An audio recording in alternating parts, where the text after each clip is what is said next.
Hech o'ylab ko'rganmisiz, nega Judi doim Nikni urib turtib hazillashib yuradi?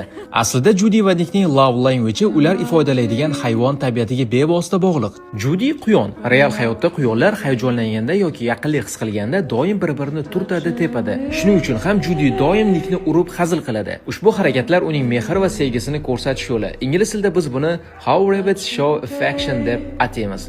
Lekin Nikni sevgini ko'rsatish usulini ko'pchilik umuman payqamaydi. Uning personaji tulki va tulkilar sevgini ochiqchasiga ko'rsatmaydi.